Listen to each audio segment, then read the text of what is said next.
En entrevista con Radio Educación, el doctor Alfredo Nateras Domínguez, profesor e investigador de la Universidad Autónoma Metropolitana Unidad Ixtapalapa, nos explica en qué consiste el concepto juvenicidio, cómo se expresa este fenómeno y cuáles son los casos más representativos en América Latina.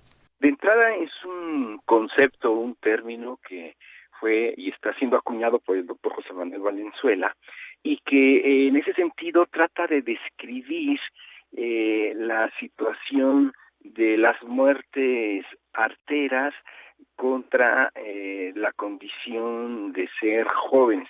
Entonces, a partir de ahí denomina de que por la condición de ser jóvenes, especialmente jóvenes de escasos recursos o jóvenes con alguna identidad deteriorada como ser miembros de pandillas o jóvenes indígenas, inclusive jóvenes afrodescendientes, tienen más posibilidades sociales y culturales por esa condición de ser violentados al extremo de ser asesinados, y a eso es a lo que le denominamos juvenicidio. Doctor, en el caso de América Latina, ¿cómo se expresa este fenómeno y cuáles son los casos más representativos? Yo creo que es una situación grave y alarmante que tiene que ver con una crisis de derechos humanos contra esta condición de ser juventudes. Hay, acontecimientos muy claros en relación a determinado tipo de países que dan cuenta de eso. Por ejemplo, en Argentina, Córdoba, hay una colega psicóloga social, la doctora Andrea Bombinali, que describe una situación que se llama el gatillo fácil. El gatillo fácil es, por ejemplo, en Córdoba, cuando los chicos justamente de las villas de miseria o los morochos, así le llaman a los morenos, están en la calle o están de manifestación, la policía a la menor provocación les dispara, a eso se le llama, y los mata, y a eso se le llama gatillo fácil. Entonces es un caso como de juvenicidio. En el caso de Colombia, por ejemplo, nuestro colega Germán Muñoz habla de lo que se conoció y se conoce en términos de los falsos positivos. Los falsos positivos consistía en que los militares recibían un bono económico a favor siempre y cuando detuvieran o asesinaran a un guerrillero. Entonces el ejército lo que empezó a hacer es irse a las comunidades, agarraba a los jóvenes del campo, los jóvenes de ahí, los vestía de guerrilleros, los asesinaba, los mataba y después cobraba el bono económico. Eso, es parte también del juvenicidio. O lo que tiene que ver en las favelas en Brasil, lo que reporta Marisa Pfefferman en términos de que hay más posibilidades en las favelas por ser afrodescendiente negro. O sea, los jóvenes negros mueren más que los jóvenes blancos por esa condición. Ahí tenemos otro caso. En el caso de Centroamérica, que conozco, de Honduras, Salvador y Guatemala, por ejemplo, están actuando los grupos de limpieza social, la sombra negra, que es la más descarada, y se calcula que, de los 80 para acá, no solo de la sombra negra, sino también militares, paramilitares, de los 80 para acá, Honduras, Salvador y Guatemala han asesinado como más de 30,000 integrantes de la Mara Salvatrucha, de la pandilla del barrio 18. Digamos de que son los casos como más emblemáticos que encontramos en relación a esto, incluyendo a México, pues, ¿no? Desde Ayotzinapa, por ejemplo, o de las vías de Balcázar,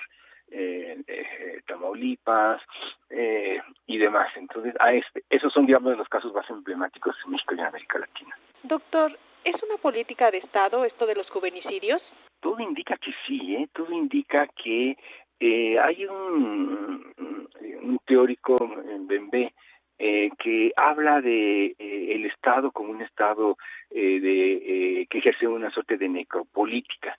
Entonces, bajo esta idea da la impresión que sí, que el Estado y sus instituciones decide quién vive y quién muere. Entonces da la impresión que quien, son los más vulnerables en términos de que el Estado y sus instituciones está decidiendo quién vive y muere, pues son sus juventudes. En el caso mexicano es terrible. 2006, cuando llega a la presidencia Felipe de Jesús Calderón Hinojosa, a la fecha se calcula que hay más de 240,000 muertos. Eso es una cifra terrible. Y de eso se calcula que la mitad, más o menos 120,000 o más, son jóvenes. Y de eso se calcula, de esos 120,000, 130,000, se calcula que unos 65,000 son jóvenes matándose entre sí. Entonces da la impresión que sí. Ahora, el juvenicidio no solo tiene que ver con la muerte artera, en términos del exterminio y asesinatos, sino que el juvenicidio también tiene su aspecto social y cultural, es decir, tiene que ver con la precariedad y que el Estado el Estado, digámosle, a través de su proyecto neoliberal, también causa muerte social, ¿no? En términos del desempleo, en términos de la precariedad económica, en términos de las dificultades de la educación. Eso también tiene que ver con la parte del juvenicidio. Es la muerte social en vida ante la imposibilidad de construir un proyecto presente en el aquí y en el ahora. Y da la impresión que en ese sentido digamos, esta política económica neoliberal, pues a los que más afecta son a los jóvenes. El Estado y sus instituciones construyen un imaginario de que estos jóvenes de la precariedad, digámosle así, de las zonas populares y demás, los parias pues de la sociedad, los hacen fracasar, o sea, hacen fracasar al Estado, como que afean el paisaje neoliberal. Y en cambio para las juventudes el Estado y sus instituciones fracasó ante ellos porque no les facilita mejores condiciones de vida. Doctor, ¿y qué perspectivas hay para atacar este fenómeno cuando el Estado lo lleva a cabo y de algún modo hay una legalización del juvenicidio? Yo creo que ahí la clave son la construcción de ciudadanías, en este caso específico juveniles, que van más encaminados, por una parte, a visibilizar todos estos actos de violación de derechos humanos contra las juventudes, como lo están haciendo también otras ciudadanías sociales, por ejemplo, pues en el caso terrible de su ámbito de trabajo, que es el periodismo, o en el ámbito de los activistas sociales, que y más veces están asesinando, o incluso ahora con la violencia en el ámbito político, el asesinato de alcaldes y de municipios una y más veces. Entonces, en el caso de las juventudes, entonces lo que queda es justamente eso, ¿no? Por una parte, visibilizar esas situaciones, armar la protesta callejera y el descontento social, y a partir de ahí se va construyendo ciudadanía en demanda justamente del respeto y los derechos. Creo que por ahí es el camino. Y la otra parte, que esto va configurando escenas o movimientos de resistencia, ¿no? Entonces, de resistencia ante las autoridades, como una y más veces, por ejemplo, ha sucedido con este tipo de actos, por ejemplo, todo la escena o el movimiento del asesinato del hijo del poeta en Sicilia, por ejemplo, como arma toda una escena en términos de protestar y demás. Entonces, creo que hacia allá va, ¿no? La cuestión de la configuración de las resistencias sociales y las resistencias culturales ante el Estado y sus instituciones, ¿no? Y además, bueno, es un fenómeno que nos muestra un claro deterioro del Estado de Derecho y que finalmente puede impactar en toda la sociedad. Sí, y ciertamente, ¿no? A partir de ahí, un poco lo que comentamos que tiene que ver, que estamos en una crisis humanitaria muy muy delicada, y más ahora con todo el proceso electoral y político que estamos viviendo.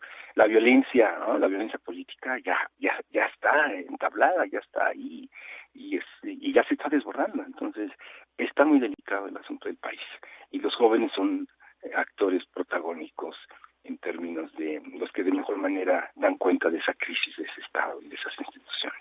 A mí la parte que me llama la atención es lo del neoliberalismo, porque tengo la impresión de que no es un fenómeno propio del neoliberalismo. Acabamos de ver casos, como llaman los académicos también, un giro a la izquierda en América Latina, que no necesariamente redundó en una mejoría para los jóvenes. Y, por ejemplo, el año pasado vimos el fenómeno de Venezuela, donde las principales muertes en las manifestaciones eran de jóvenes. Tienes razón, en esa parte tienes razón, en términos de que no todo es en relación al neoliberalismo, y que una parte de los gobiernos de izquierda, ¿verdad?, pues también han fracasado, ¿no?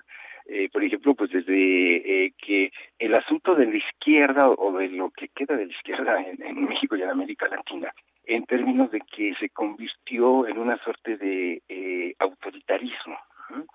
Y un autoritarismo muy delicado, que entonces desde su lectura doctrinaria, la disidencia, entonces siempre la retraducen como contrarrevolucionaria, y a partir de ahí entonces la represión, ¿no? Entonces, sí es otra configuración, pero sí tiene razón.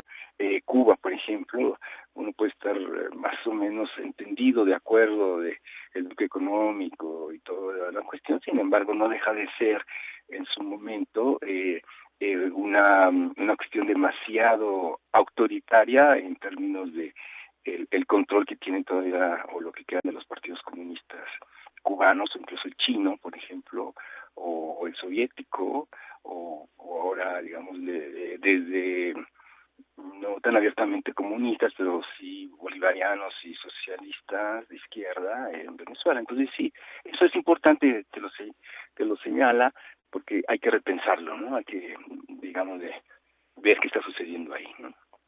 Y ya decía Marx, ¿no? El capitalismo chorrea sangre. Es lo que estamos viendo de parte del neoliberalismo. Pero sí, habría que ver qué está pasando con esos regímenes de izquierda, ¿no? Escuchábamos al profesor e investigador de la Universidad Autónoma Metropolitana Unidad Ixtapalapa, Alfredo Nateras, en entrevista con nuestra compañera Elsa Cruz.